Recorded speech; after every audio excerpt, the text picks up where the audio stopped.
eya ye dze na wo xɔxɔnu. Míakafu o, míasubɔ o, elabena tɔwoe míenyi. Kristo Yesu owe xɔ mí ƒle, owe tsɔ wo ʋu tsɔ sa vɔ ɖe mía ta. Eye tso ema wɔwɔ me, to ema wɔwɔ die, ne wɔ mí míezu tɔwo bliboe. Míekafu, míesubɔ Mawu ƒe alẽvi. Fiawo die fia, woyi ke li tso blima, eye ne va do ŋuti la, ne va nɔ mía amegbetɔwo dome.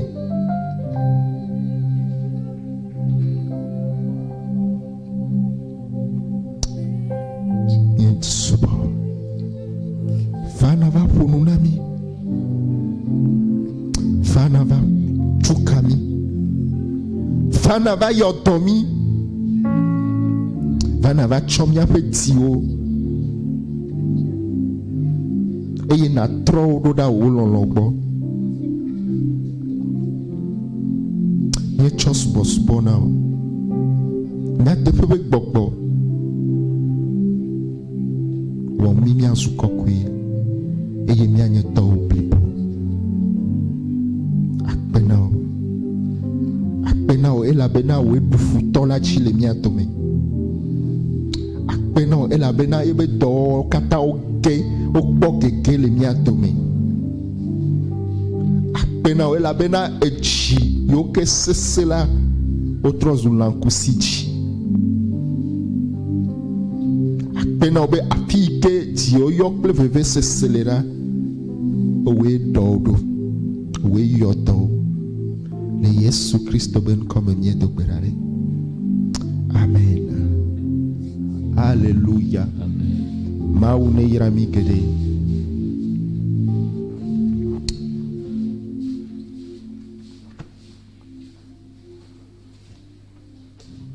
Nubonye chodi kafuma auka.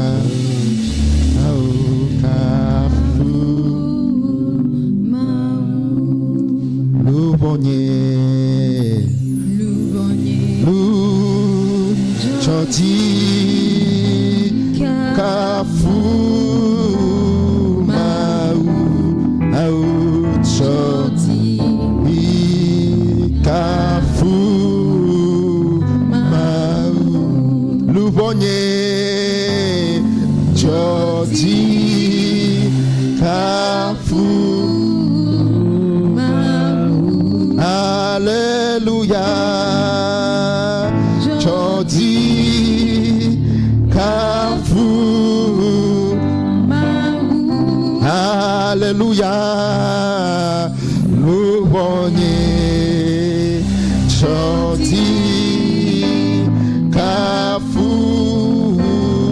maou, choti, ao, kafou, maou. Alléluia. Maou ne ira mia de méthode siade. Alléluia. Mawu ne to ŋusẽ mi zi ɖeka ke. Mawu ƒe gbɔgbɔ ne na mi si dzedze. Mawu ƒe gbɔgbɔ ne to ŋusẽ mi. Mawu ƒe gbɔgbɔ ne na mianɔ te sese le eyiyiwo katã me. Meka nu yiwo ke le dzɔdzɔ. Mawu ƒe gbɔgbɔ ne kpe ɖe mia ŋuti. Ne miado dzesi nyateƒe la, miado dzesi nu yiwo ke nye nu veve le enu yiwo ke menyi nu veve gbɔ. Alléluia. Míadzra mía ɖokuiwo ɖo abe ɖetugbi yiwo ke dze aɖaŋu ene.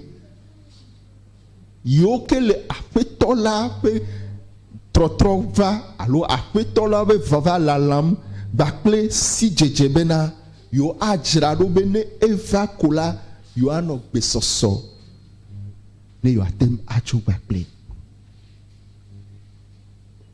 Alléluia. Bakple VVCC mio kata mi se ale ike asieye agwe asieye be asia obe akpa eton de energia elejo eye amo ba gba o million o amo be fe o amo be gadodo wakatan oyire ko nkekere kamela ofia. Alléluia. Bakple VVCC mi senya ya o. Oba amero le ya mela amero ve ti kondi. Alo menene a soroyin. Oba amero ve ti kondi. Amero ku ha.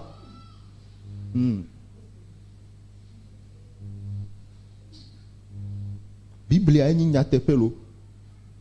O dina harebe wo nya nya tepe nya. Wo nya.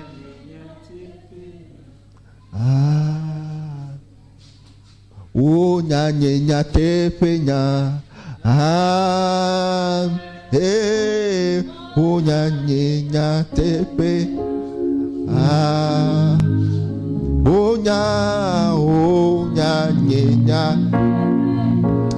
Amen. Wo nya tepe. Elebena Kristo to wa chirado. Elebe mi achirado. Elebena mi acho mi apetio. Abe ale ike ne rentre do a school vio chona wa ba pete eye o ina school. Ejija o ndokutu le di o. Onye abena ndega andrela yorola no school. Eye gafela yo akpa. Hallelujah.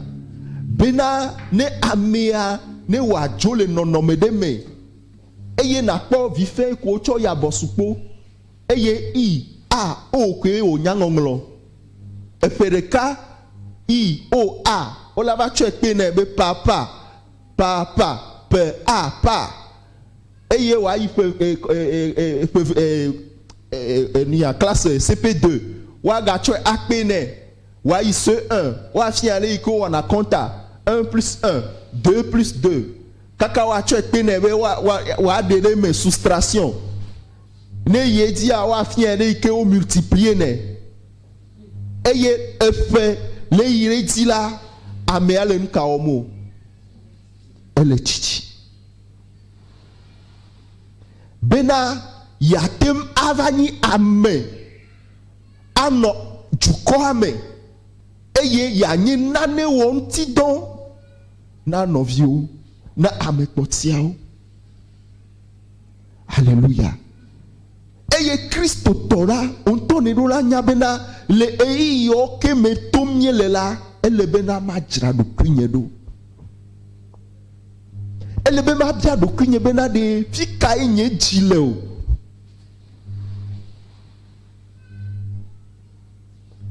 Fika enye jile o.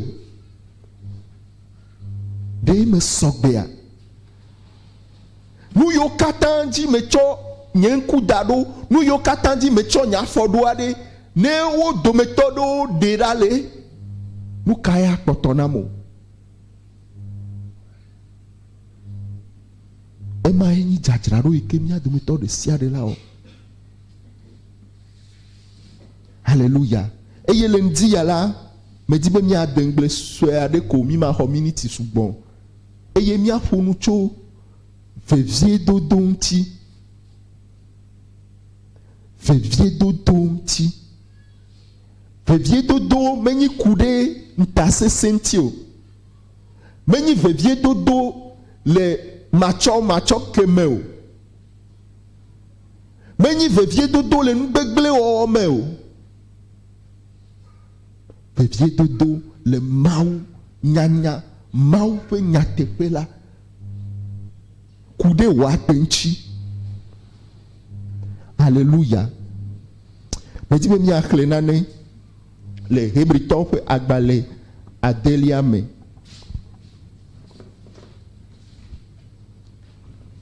Akame mi ja ple Biblia. Alléluia. Quand même, il y a la Bible.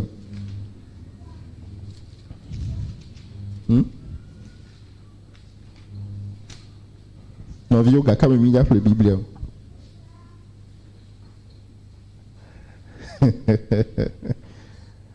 Alléluia. Mais quand il y a le coclocho.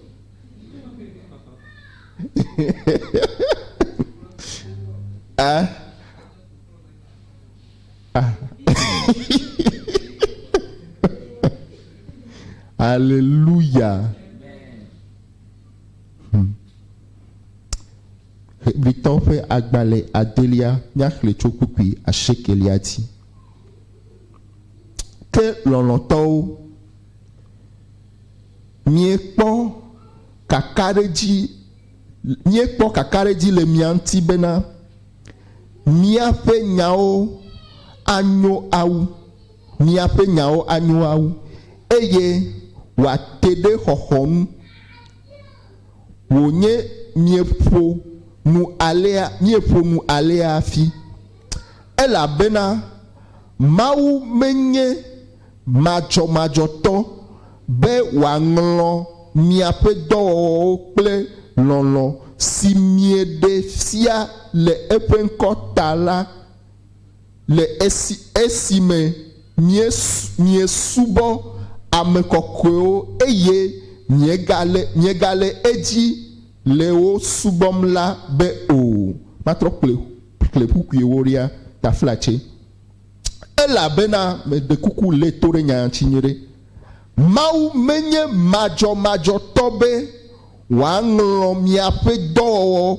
ple lono si miede fia le epenkota le esime mie subo amekokweo eye miegale edi leo subom labe o ke ukuwire kelia mie le didim vevie bena miadome amesiame na de veviedodo ma ke afia le mokpokpo pe kakadeji blibo vasede nulanti bena miagazukuviato o que bon miazu amesio toi hose pleji gbogbo bleume nia nugbedodo pedomela son lao ela bena esi maunan bedodo Abraham la le esi ameade keme galolode emu ne watan ontiola eta yentoido kui heglobe vava macho yayira ayira o eye mana tao na sokpo fun eye esi wodo jigbodi bleula efe asi sumbedodo la ji ameota amesio lologawu eye nutata enye pedoji hena wofe nyabibli katan penu eyata esi mau lombe yade ye fe adan dede fe mado afia ngbedodo la fe domenyi la ola kotewu la echom tata hedo pechi. Alléluia. Mais dis-moi, mi anoté le afima. Ma troche le coucou velia. Ebena bene miaga zukuviato o. Que bon miazu amesio toi hose. Pleji bobo pleu.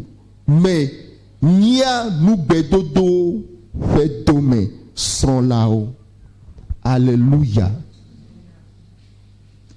Cho kosira ike ba ya mi no nufom cho ale ike miedo la ufe anudo ale ike ameike ho Kristo dise eye Kristo nye fiale fa gbemela ale ike wodo la ufe anudo ameike ho Kristo dise la nenye bena obe Kristo la enye alevi ike nanyi cho gomejeje aka ta le Bible amela afire keme leo globena o di Yesu Et y a une kekema, y a une yesube anniversaire. Ta yesube anniversaire dia, on est nous encore sorabi. Non, encore nous amou. Yesube anniversaire dia là, yé tu bedje vi de bi fin yo ke me coopérer ko wa le wa dogbo asese. Elle a bena nkekema di wa cha de dilobe abe egbenya sangbe mi toni mi ayi mi ava. Yesube anniversaire a die de bi fin yo ke me podo pe wo wa cha oja your cigar. Wa cha oja your cake. Yesube anniversaire a ameyo yo ke o globe yo nyi mawu be yo le po dijo be di Yesu na mi egbe alo. Hallelujah. Non vigne. Elle bena na ja down. Eye down jeje alo nunyanya si jeje amedo kria be do metondo nyi o le glo le puku ame. Bena le fe abe nuula na doje si nu nkawe macho acho aje kupe agomenyu. Nu kae macho au fe anu. Nu kame medola cho do kunye de. Bena le fe ke avare wa devina me o. Alléluia. De makula mesi amedo wa tension le wochi. Amedo wa soukli vivi dans le wochi. Ta emu kata ami aha emu kata vli kaka oje epere ike va ko obe onka eledo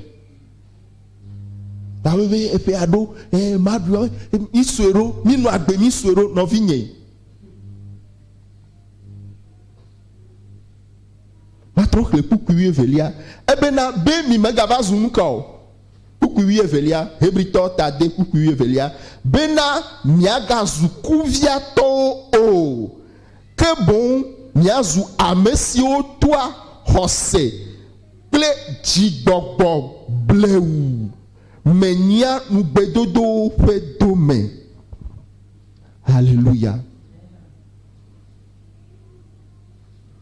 Mon vieux pasteur de que matema pour nous ma ou nyonyonti agble wa de tigbono de que magbledo minya le ke aniti vivinaro alo de que amelate ma décrit aniti be vivi kaka na se vivima ne on tome do sepo. Alléluia. Ebe mi gana miazu kuviato. Mi gana miazu ameyoke etamedodo mele wansi kure wa ba gbenti o. Wa mina miazu ameyoke to wa be hose. Wa be digogbo nko. Bleu. E yo pona enu yoke mau don gbe na ola be me vava. Alléluia. Non vieux. VEVIEDODO kude maunti. VEVIEDODO kude mau be subosubonti. VEVIEDODO kude mau pe nyanti. Eya e onankao. Nana be mau pe nubedodo wa onkao. Wa faime. Eya e nana be na onto na adwese. Onto na adwese na adweje si be na enyo. Yehowa nyo. Enyo yepelo no lida enyo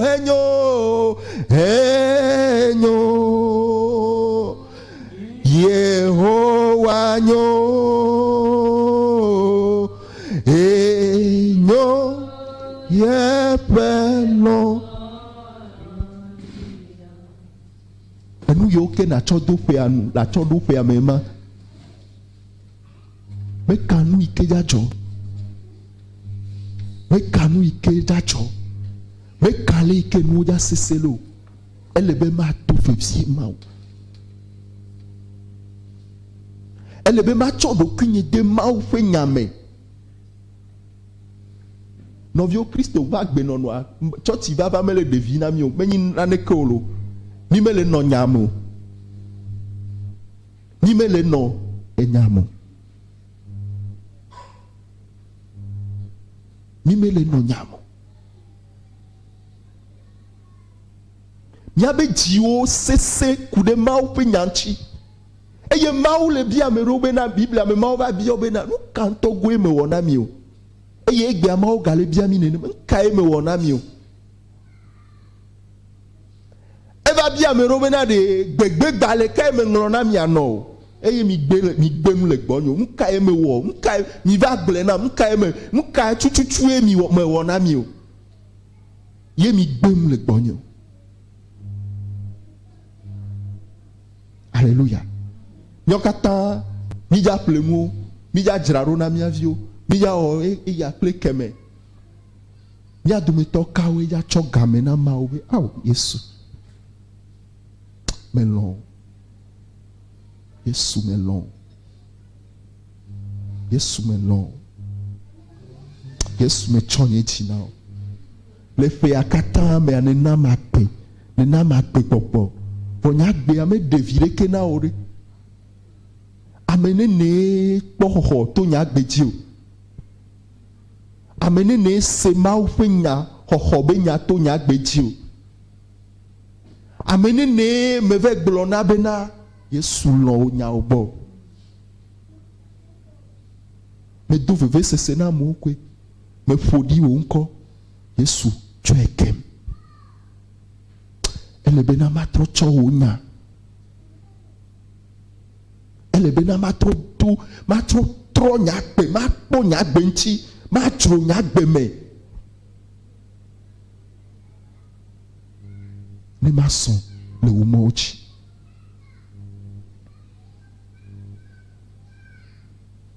ma one vemian ne si jeje ya ne sumiasi. Alléluia. Le pupui, chopupui. Ase kelia dia ele gboglombena pupui wolia ela bena maumenye majo to be wanglo miape do ple lolo si mie defia le efen kotala esi me mie subo amekokwe eye mie gale eji le ewom subom labe o ke mie le didim vevie bena mia dome amesiame na de VEVIEDODO ma ke afia. Alléluia. Me di bena hafi na do na wufe anu eye na gere efeike mija domea na le nyatia. Love you. Ma u me ni Amerike me duna fedona ma wolo. Amerike me duna fedona ma wo. Egblɔ na Samuel Saul ba ƒe bena Eli nunɔla Eli ebena me de abubu ame yiwo ke wɔna nu ka o de abubu nye eye ma do vlo ame yiwo ke wɔna nu ka o do avlo. Mawu nu yi ke nyo na mawu anyi be nukɔ. Ale ike ne egblɔ na merobe mawu no tututututu si be de kende egblɔ tso ŋti nene ya ame ike gblɔ be miabo vuendi ma ebe mawu no nene ma tututututu. Alléluia. Ame ɖewo le di be na miawɔ kpetata le fie.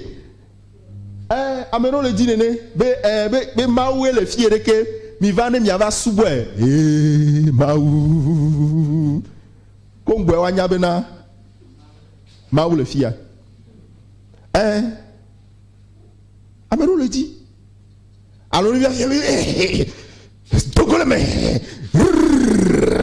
Amene frère Ano là o Maou be ami sisi le dinto. Alléluia. Alléluia. Amero no me chojo obe eje pacha. Pastor kaso bebe ne obe veye obo chok pacha obo ja to samo no chok pacha va ngame be zame toto a amisisi ja no eme. Alléluia. Maula no kpomi ku do mbla ni aw.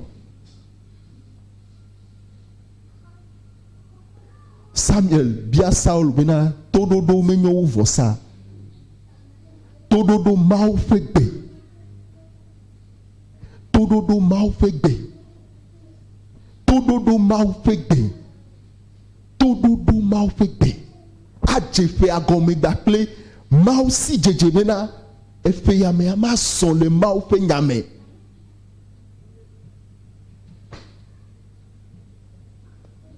Mau subosu amanye enu palpable. Ne mau fe nyaminya. Obe tonya edie o anu kata menenia.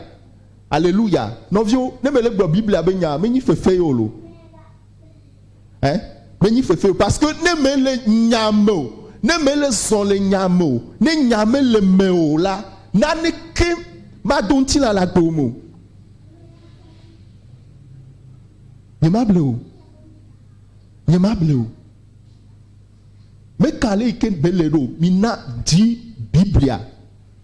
Bokwe ikenye mau fe gbogbo ikenye finyenye fe gbogbo la ne le do gbera ne jeklobe papa me di la jesi oto nyame no vinye na to Biblia kekele.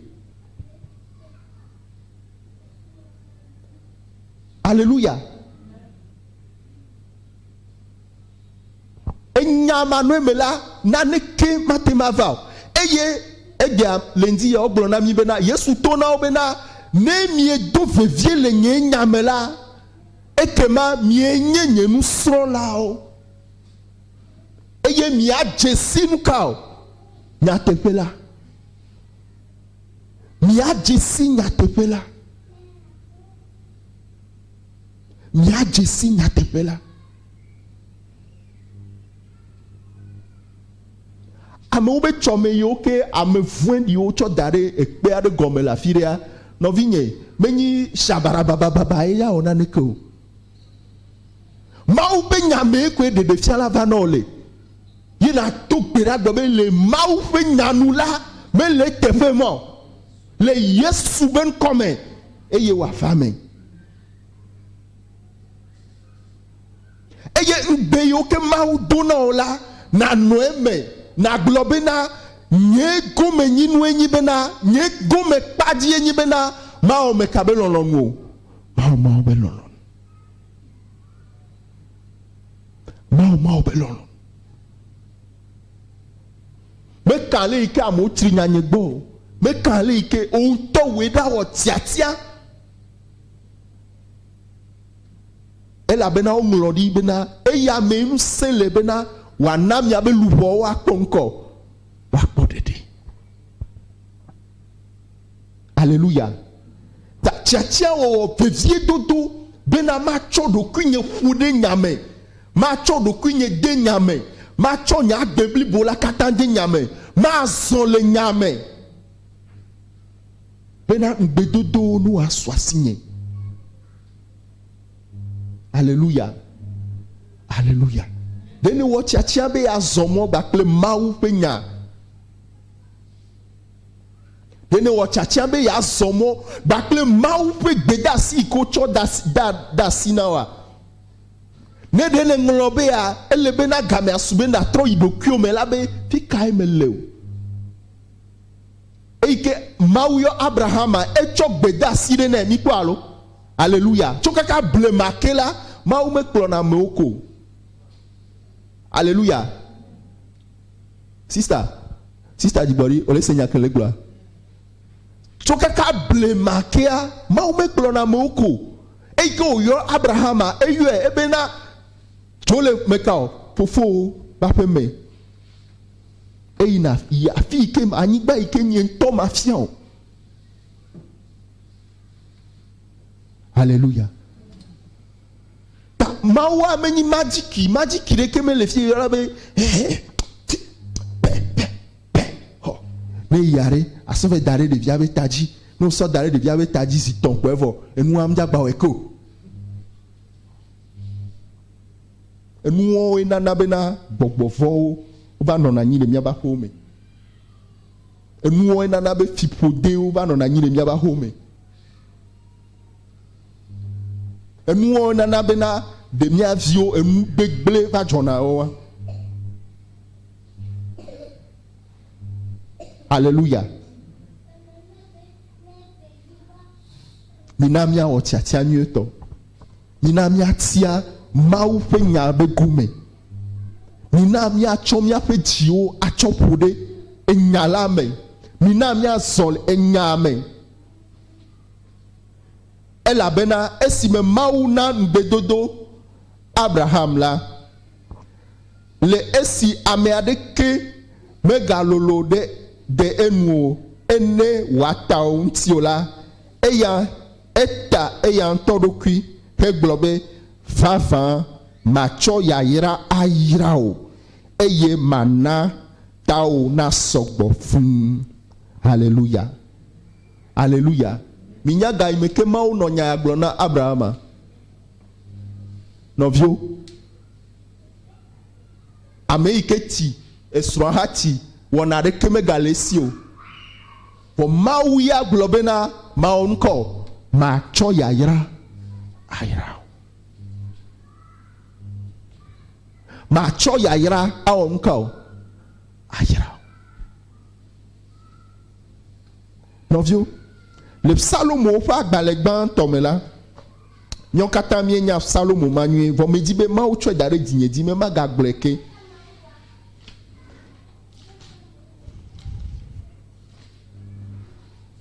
Salomo fait agbalegban to.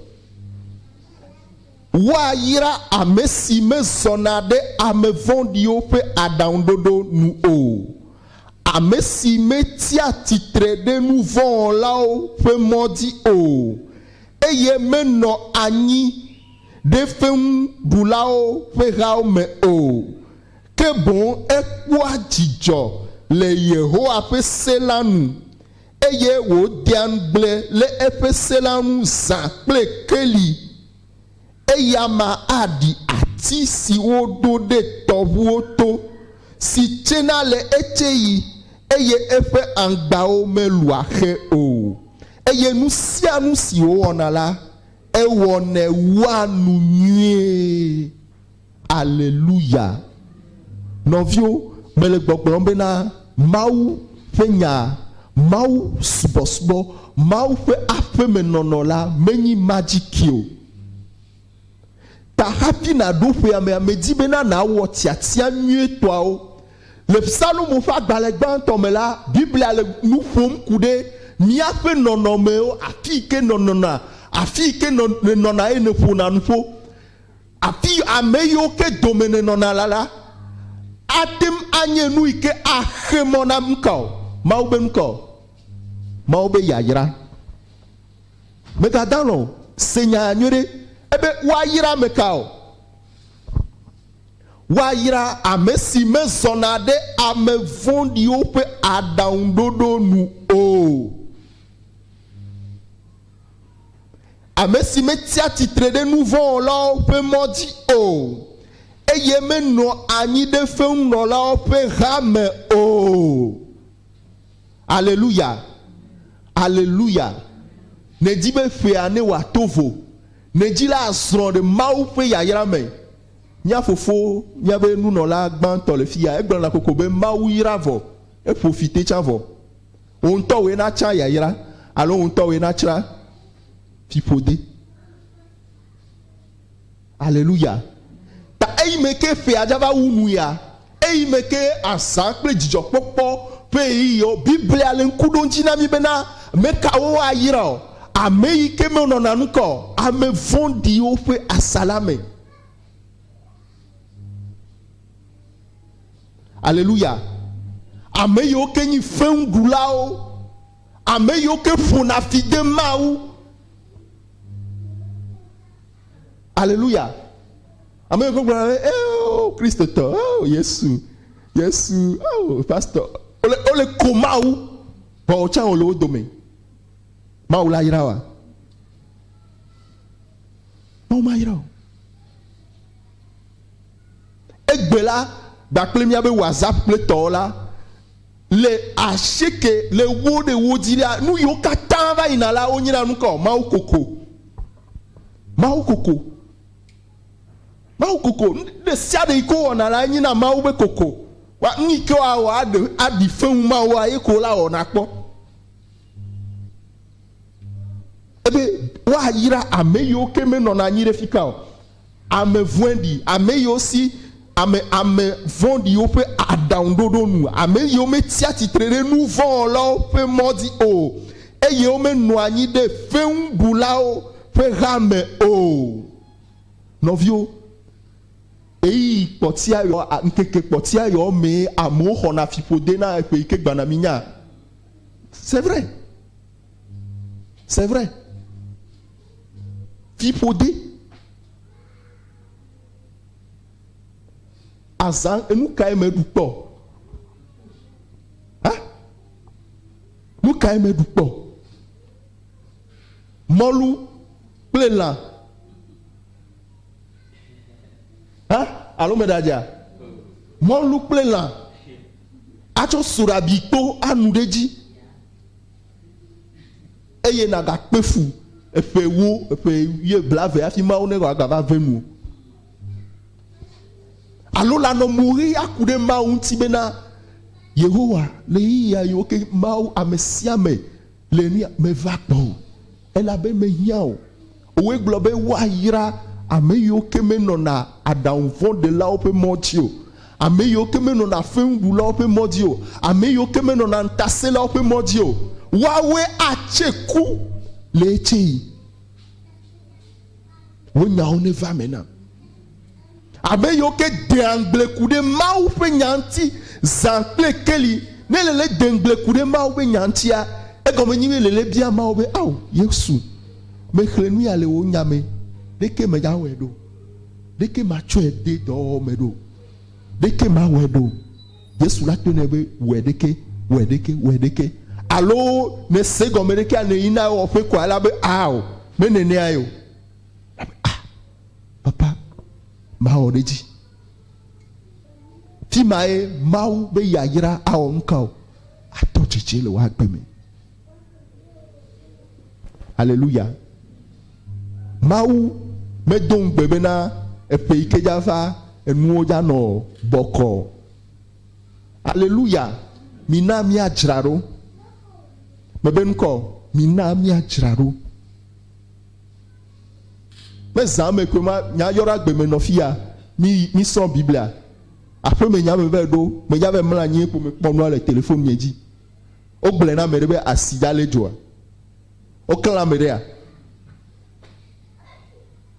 Novio mina mi ajraro.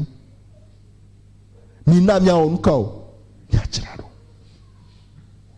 Mi onto mi awela tuna gbogbo yo ke le lemi de to gbogbo yo ke me le dibena na nyon le gbogbo me onto la tuna bena le Jésus-Christ ben comme la me titre. Nse yo kata blanu no mi nya bena nse o le yo ke o blanu na mo bo ngba to gbera mi nya lo. Nse yo kata amedo o le veve seseme satana le fo bi no wa o mja ke ça ne pe o chamle o ça dit que o le po. O le po. On to we la cité be enough esune ne le Yesu ben come egbe ami sro na nebe o wo mi le pe nono menu be mi a on kom mi adu agbogbo le Yesu Christ ben come o we globe na me degbe fa efenue me va pakla menu veve eye me degbe fa efenue o we la titre e me ka amole sorabi mula hano ne fosa gawi de gawi ve le nkeke madia o we la note le Yesu ben come me degbe fa bena ma son bakle mau penya eye mau pe to menyinu ava me le nyagbeme. Alléluia. Mau de le ke trona me bentinyalo. Mau be de le ke trona me bentinya eye mau ma me wona magicio. Me koklo na chova e wa trontinya o. Me ni gbon e a trontinya o. Ye fe nya ye wona nko ye trona me. Ye fe nya ye trona me. Ta onto we ra no nya me chocho.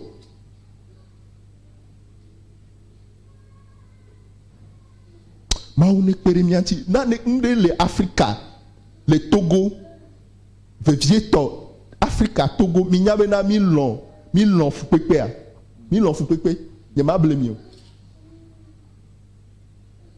Mi l'en fou pépé.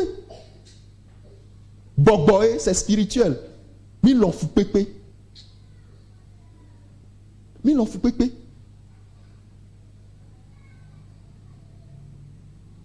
Ma on est périmati.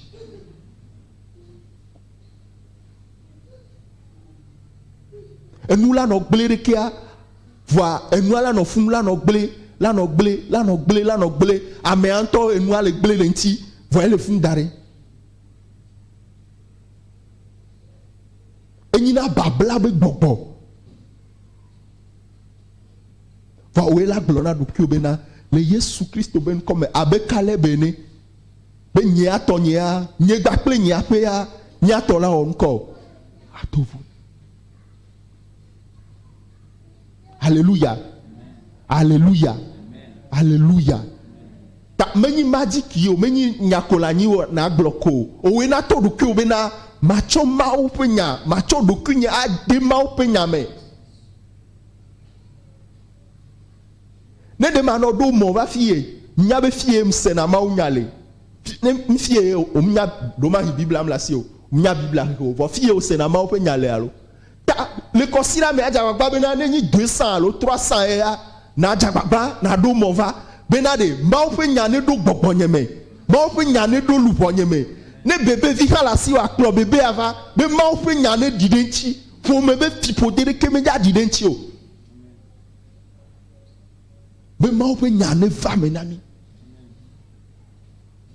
e dile jao mkele jo garo mo gamano asi o vola bena de va mi jo. Elle a beau gloire bena yefe nya enyim ko nya tefela ebe ne mi do vevie là et que ma mi enye ni nous sont là vevie dodo le mau fe nyame vevie dodo le mau fe nyame vevie dodo le mau fe nyame ale fou nous yo katanye nouveau nous katanye nous bara nous kata le gbegbleba on to we la globe me le fou fou pepe a nyema no me vinyo akutie mo fou pepe yo kata me mi le a o kata onyi nuko nous vont ben ko e me chon nyema blem yo nous vont ben me chon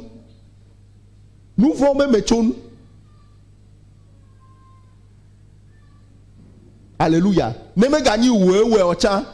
Nyo kata mi on ko. Ezu kikia me mi ponu yo kele jojonda. Ha? Nyabe hame nu no la gan yo kenyi nu no de ke mi on. Ha? Papa. Papa. Aha. Ebe nu ko. Be vivia à moi, une souple, une soufa. Ouais, il y a la oji.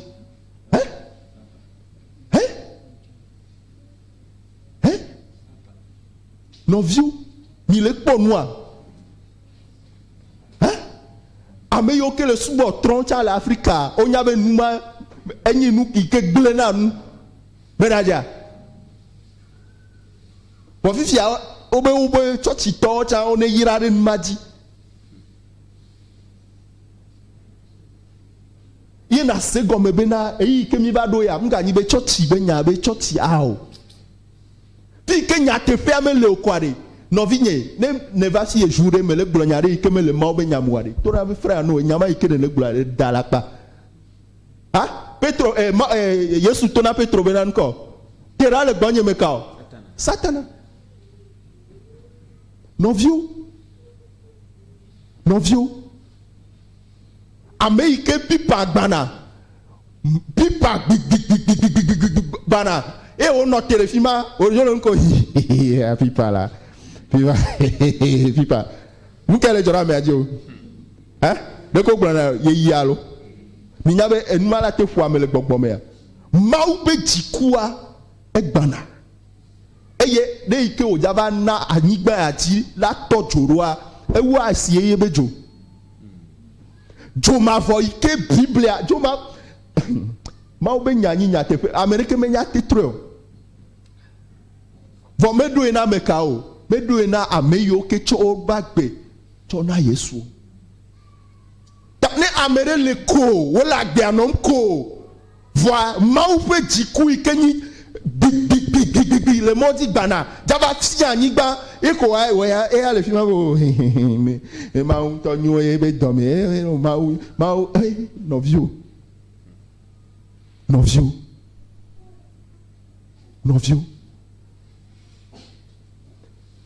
ne la fi le ogbe to nya ma gbogbo kwa on to nya be na nko ga me asube na on ko merci if ya do la ga globe na ha church ro a menyi nya tepe be church wa do la ga gblea ne trosubo lo on to cha me dasire nmaji o ye church ya va le dasire dia do la ga gble no be fi ma menyi wa o ma ga gble on to we la na be na nyelu vodo la ton ko dede be kan ke nkenyi we eyi me ko makule o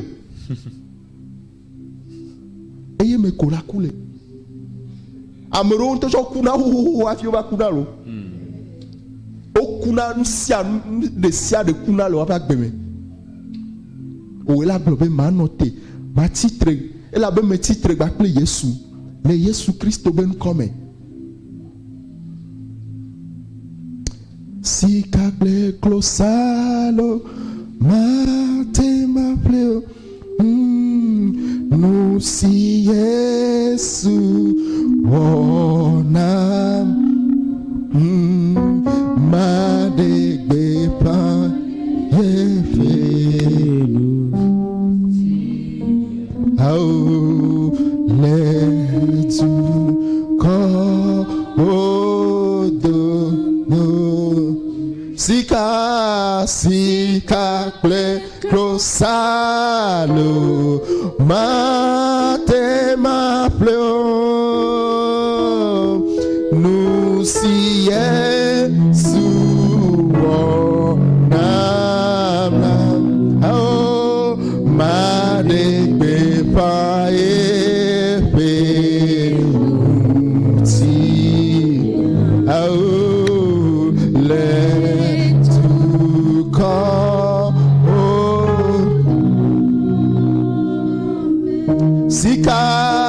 sika ple crosalo mate ma pleo no si Yesu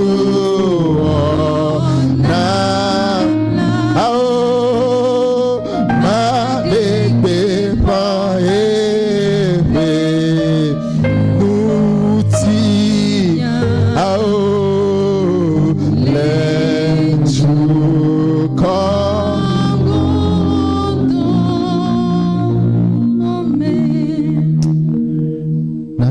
Subena cho ibe ti mekela e me di la dovlo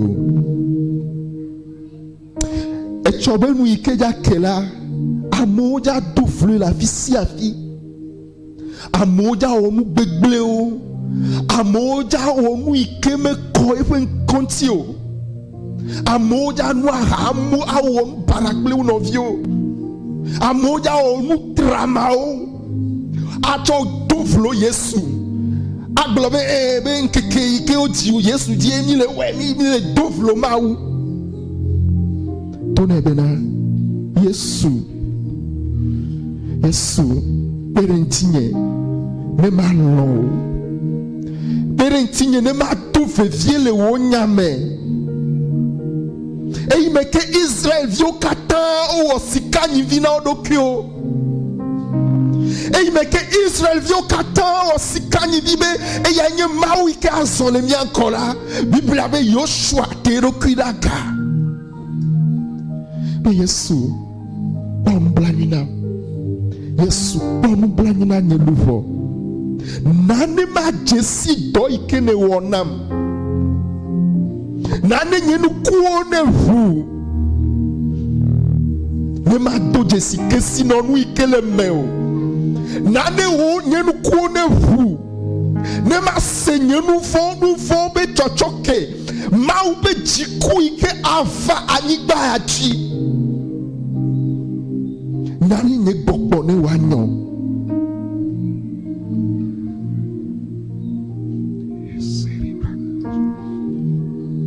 Nye macho do kinye dare feundu la otomeo. Nye macho do kinye dare adaun fonde la otomeo. Nye macho do kinye dare ameyoke e choklen keke yoke bonomela oja jira obentina le ndudu molukle latao Yesu me begi bodema bobo yo katan sana luvo ye yo glena nous le febe nous yala Yesu me notere me le Christo Yesu men come benye bakle nyapela mia do vevie mia subo mia notele onyame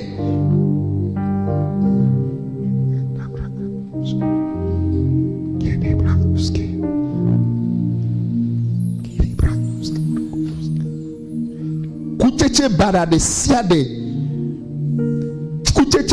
siade nujajira amero chona nunyu ikole ome cho jirana le asape gayame ela be wa chonji be apoda ela be wa chonji be nunyu ikele ome la o jirane abe ale ke amesia me jirana kokolo le asape gamela amo jirana obe luvo o jirana obe nunyu eyo wa be fifode agba na rechi tona Yesu bena mano ni manamo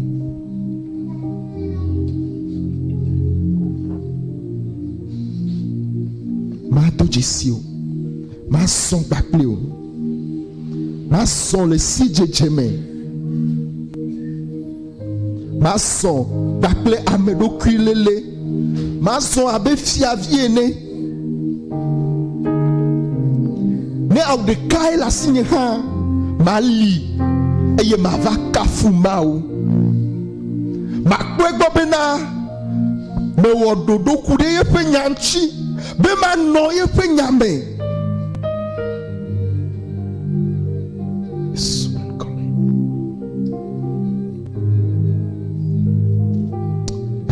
Yesu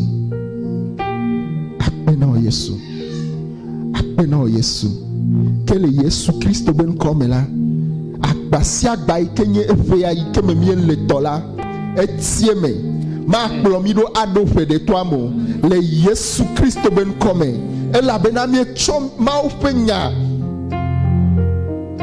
eye mie fuju bakle mie mani eselao de deko miani eti wolao mia chadaun mia achadaun ela be me yomi vana chikuo me yomi vana kuo me do kuben benamio vo akbeben bene donami ye yirao we cho cho demiame we cho adaun cho demiame mia woto le dodome eye mia kpo mia be do be vide le Yesu Christ ben comme mie do benari. Amen.